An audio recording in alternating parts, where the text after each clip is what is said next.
And then, pwede ninyong ilabas dito guys yung Pi tokens ninyo patungo sa crypto exchange na to and then patungo sa ating GCash.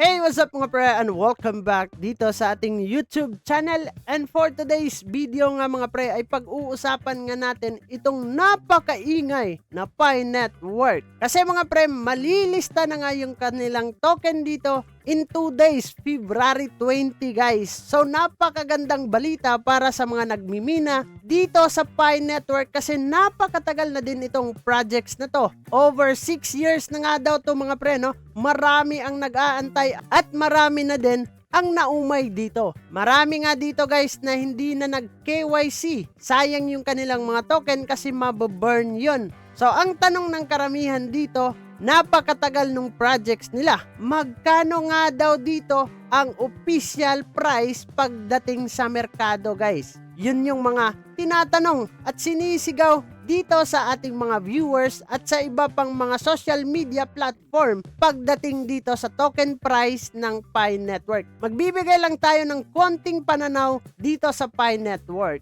Dito sa akin guys, hindi ko masasabi talaga na tataas or bababa yung kanyang token dito nang dahil din sa dami ng supply ng token niya. Masasabi ko na nga din dito guys na over farming na po itong Pi Network. Pero dito din guys, sa tagal-tagal ng panahon na nagraran yung kanilang Pi Network, so marami na din siguro itong sponsor na nakuha siguro, and then ang makakasagot sa tamang presyo nito paglabas sa merkado guys, walang iba kundi ang developer. Kasi sila lang din yung nagbibigay ng liquidity pool or LP niyan guys para magkaroon din ng price yung kanilang token dito. So, mag-focus na muna tayo kung saan nga ba natin to mailalabas. So, titingnan na lang natin yung presyo sa merkado pagdating ng February 20 kung magkano nga ba ang kanilang price token dito guys. So, comment down below, baka kayo ay meron ng mga idea or haka-haka dyan kung magkano talaga or prediction ninyo sa token ng Pi token guys. So, dito nga guys ay meron po tayong dalawang wallet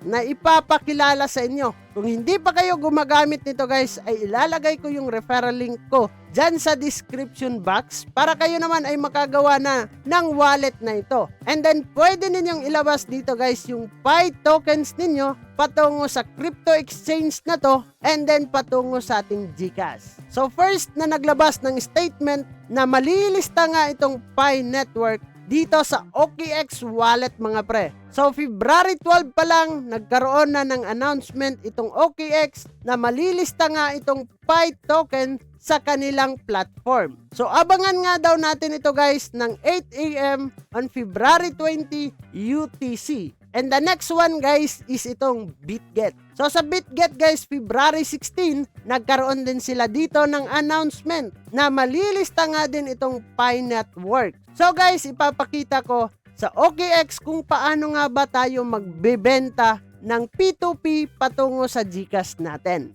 So sa lahat po dito guys, kung andito po tayo sa ating OKX and then dito po tayo guys, no, hanapin lang po natin itong Pi Network natin dito. Kung andyan na po yung Pi Network, ito po yung Pi Network. Kung gusto nyo nang ibenta yung inyong Pi Network dito guys, sell lang kayo dito. And then ilalagay nyo yung price kung magkano yung ibebenta ninyo guys. Pero sa akin, sell ko na yan lahat. Sa ating assets guys, pag nabenta na po natin yan, yung Pi token natin ay magiging USDT na yan, no? So, pupunta naman tayo dito sa ating P2P trading. Dito sa P2P trading guys, so dito pwede na po tayong bumili at magbenta ng ating mga USDT gamit nga yung ating GCash dito. So, dito naman pwede din tayong mag-sell. So, mamimili lang po kayo dyan guys, no? Kung ano nga ba yung pwede nating pagbentahan dyan na suit sa ating USDT balance. So sa akin naman guys, GCash yung pinipili ko dito kasi napakadali po ng transaction dito. Dito din ako nagbebenta ng aking mga crypto assets patungo sa aking GCash. So aabangan natin yan pagdating ng launching open network 8 AM. Kailangan po nating tandaan para makapag-out tayo ng maaga at makakakuha tayo ng good price sa merkado, guys. So, yun lang naman yung ating pag-uusapan for today's video patungkol dito sa Pi Network, kung saan nga natin pwede itong i-cash out or ilabas dun sa kanilang wallet, guys.